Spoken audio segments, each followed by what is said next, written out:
Guys, meron na namang motor na nilabas si Suzuki ngayong taon. Walang iba kundi itong pinakabagong Suzuki Smash drum brake version. Siyempre guys, bagong motor, hindi natin papalagpasin na hindi ito mabigyan ng review at walkthrough. At alamin na din natin guys kung ano may pinagbago nito at kung magkano na din yung price nito. Kaya naman tara, samahan nyo ikutan ng motor na to. Let's go!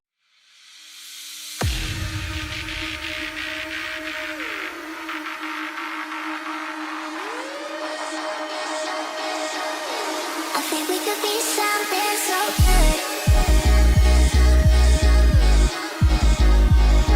So good. So good. So good.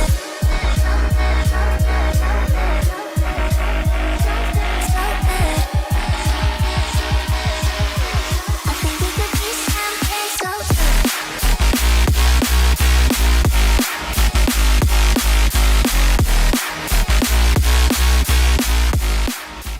So, ito guys, yung 2025 model na Suzuki Smash drum brake version na carb type. So, dito na muna tayo guys sa kanyang overall look. So, at first guys, yung mapapansin nyo sa pagkakaiba ng old version dito sa bagong version is yung kanyang decals. Kasi before, alam naman natin na meron jackal green na drum brake version. Pero pagdating sa decals guys, kita nyo naman, napakaganda ng kanyang combination na yellow, tapos matte black at jackal green dito sa front. And at the same time, pagdating naman dito sa side profile niya, ayan, napakaganda din ng combination. Jackal green, tapos yung lining na yellow, tapos yung kanyang decals na jackal green din. And pagdating dito guys, kita nyo naman yung lining niya, napakaganda.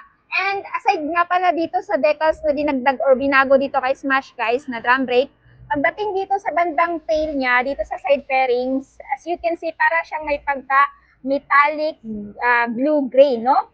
Pero ang nakalagay sa kanyang website guys is, ito daw is gray. Pero kung titingnan mo siya sa personal, ang color combination niya, no, sa naked eye natin, kung titingnan nyo at kung mapapansin nyo, para siya may pagka bluish gray na may pagka metallic. So kita nyo naman guys yung pagka glittery effects niya, na maganda at the same time pag natatamaan to ng araw, talagang para siyang kikislap or kikinang.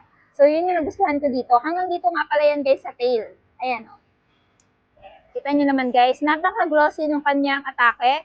And for me, napakaganda at saka in-upgrade, yung pag-upgrade niya sa color niya, plus points para sa akin yun. Tapos dito, of course, ganun pa rin yung font niya sa Smash. Same pa rin naman gaya ng dati. Wala pa rin namang displacement na nakalagay.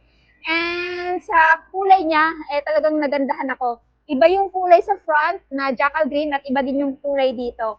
So, nag-complement din yung decals niya and for me, goods na goods sa akin yan. And then, dito tayo sa headlight, guys. Check natin. So, sa headlight, guys, is naka-typical pa rin na bulb type.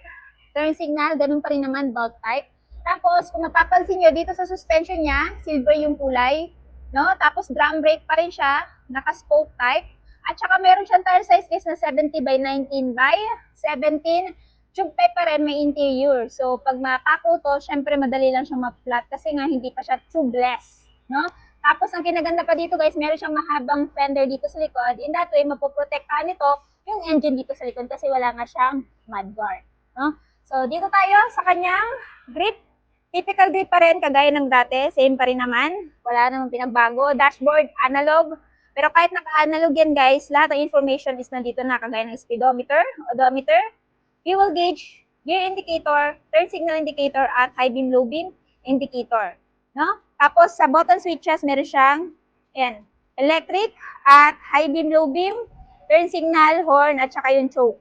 So pag nalamigan to, ayan, kickstart mo tapos open mo to para mapa-under ninyo. Kasi minsan, pag nalalamigan, hindi siya uma-under. Kailangan mong gamitan ng choke. Tapos sa kanyang seat guys, ganun pa rin naman. Generous seat cushion. At meron din siyang maliit na under seat dyan sa ilalim. Tapos ito guys, meron siyang abang dito. Pwede mo paglagyan ng bag mo. O di kaya naman ng, pwede mo may ilagay dyan.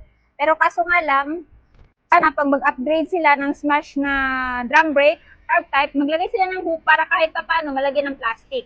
So, comment down below kung agree ba kayo doon, guys, no? Tapos dito sa side profile niya, kita niyo naman guys, napakaangas talaga ng itsura, no? So, ganun pa rin naman guys, naka 4-speed auto clutch siya. Ayan, side stand, wala siyang kill switch. Ito yung foot peg ng angkas na rubberized pa rin. Yung kanyang chain cover plastic. At syempre guys, ginamitan pa rin siya ng dual shock absorber at drum brake sa likod. Ayan. So, pagdating sa tire size guys, dito is, ayan, 80 by 90 by 17. Tapos ito yung bukasan ng kanyang underseat guys. At ang nagustuhan ko din dito guys, pagdating sa grab bar niya, napaka-durable. Hindi siya basta-basta madaling mabali or hindi siya basta-basta madaling mayupi. Kasi nga napaka-durable. Tapos dito, ito yung kanyang plaka. Ayan, naka-drum brake pa rin siya guys, of course. Pagdating dito, ito yung tambutso niya, may heat guard. Ayan. So, for me, gusto may heat guard para hindi mapaso yung angkas mo or ikaw. Ayan yung tambutso guys, nakama. So, foot peg. Ayan ang foot peg na angkas. Kickstart. Maganda na hindi tinanggal para sa ganun. Pag halimbawa maubusan ka ng baterya or halimbawa nag-battery defect na to, meron pa pag-asang mapapadar tong motor na to. Tapos ito yung kanyang brake, no? Ayan. So, ayan guys. So, syempre yung side mirror niya, typical pa rin na side mirror. So guys, pagdating naman sa seat height, meron siyang seat height na 755mm. So sa height ko na 5'5 guys, abot na abot natin, lapat na lapat yung ating paa. At may ground clearance siya na 153mm. Kaya naman kung meron ka shorter height, kahit na 5 flat, 4'9", abot nyo pa rin to kasi napakababa lang naman ang seat height na to. At yung pinaganda dito guys, magaan siya, madali siyang i-maneuver, madali siyang isiksik, at napaka-sleek ng design niya. Ayan. So this Suzuki Smash 2025 model drum brake version carb type is powered by 109.7cc to be exact, a 4-stroke, a 1-cylinder, single overhead cam 2 valve, at ito ay may lakas na 5.6 kilowatts at 7,000 RPM and max torque of 9.0 Newton meter at 4,000 RPM.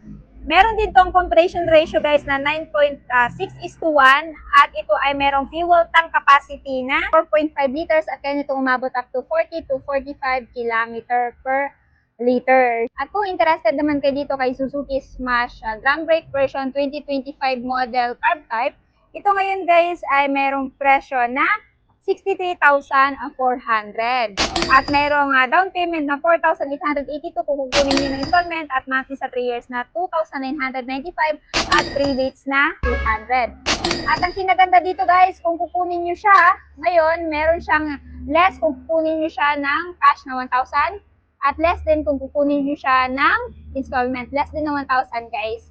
So valid lang po ito guys till June 30, 2025 at meron silang free face helmet at free 300 pesos worth of gasoline. Kaya naman guys, habang naka-promo pa at habang may mga pa-freebies pa, pumunta na kayo dito sa may LYR Marketing Corporation, Kanokotan, Tagum City.